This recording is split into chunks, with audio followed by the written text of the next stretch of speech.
I'm serious. Plus Any other questions? There's no point in answering that. Yeah, no. It doesn't serve any Any purpose. other questions? One other question that I wanted to Michael ask, knows that number, but he won't release it. He won't share it with you. If one of these contracts were accepted, if one of these leak in total, I know you say maybe hundreds of thousands.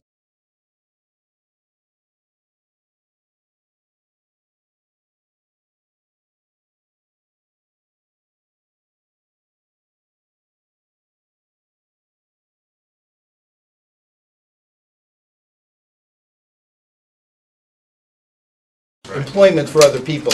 In a negotiation, however, we don't expect that the union's going to give up the hundreds of thousands of dollars. We're going to get X amount as part of a fair settlement that both sides are moderately displeased with. And how much would that be? What sort of number are we talking about, generally speaking? You're talking about millions? Because every You show really is can't different, answer so you that can't look at question. something It's as a impossible. generalization in this industry. It's also a multi-year contract, and you don't know the trends of shows. There was a time when there were very large shows, when Les Mis and Enchanted first opened, and shows have gotten a little smaller, shows are getting larger again. It fluctuates. It's about just being able to listen to your show and hire the quality people who are in Local 1 to help put that show on. That's all we're asking.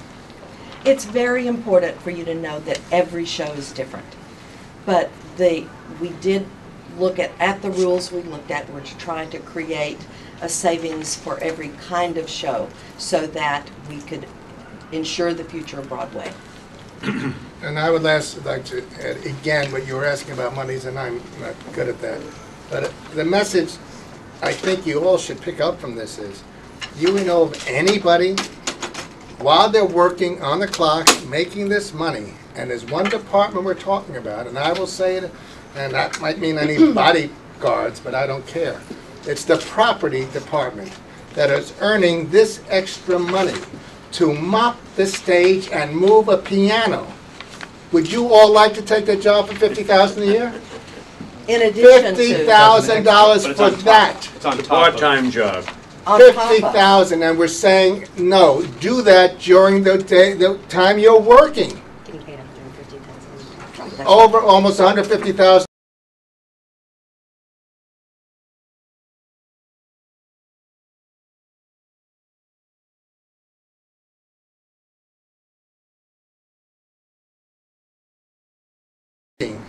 And we're telling you at the end of the show, when the curtain comes down and this one department is moving two people, moving the piano, the business agent for the local said it takes 5 minutes. They're holding on to that pay. Mopping the stage, 10 or 15 minutes, that equates to those two things, $50,000 a year. Now, I can't speak for everyone here. If they negotiated that, we'd say that's pretty fair. They're doing something. If that's not, and they don't like the word feather bedding, I don't know what is. They're on the clock. They're being paid. They get paid extra for that. I'm not spinning, and I love, again, the men and unions. I have a union card. We love unions. Unions are an important part of our life. We're not looking to bust any union. We want those stagehands working for us.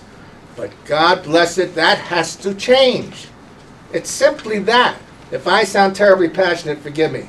I have to, because it is absolutely makes me nuts that you can hold on to that kind of non-productive work, no work, when you're being paid. Okay, I have a question. Are any shows in danger of closing if the strike continues? Oh, yes. No doubt. absolutely. Absolutely. Which ones? We can't. We're not going to talk about Can we that. just make sure we spell your name, Charlotte St. Martin? I'll be happy to give you that when we're done. Is this staying a local Broadway issue, or is there any chance this could extend to your touring productions? We have no knowledge of that. This is a Local 1 strike. Thank you all very much. Thank you, ladies. Applications have been accepted on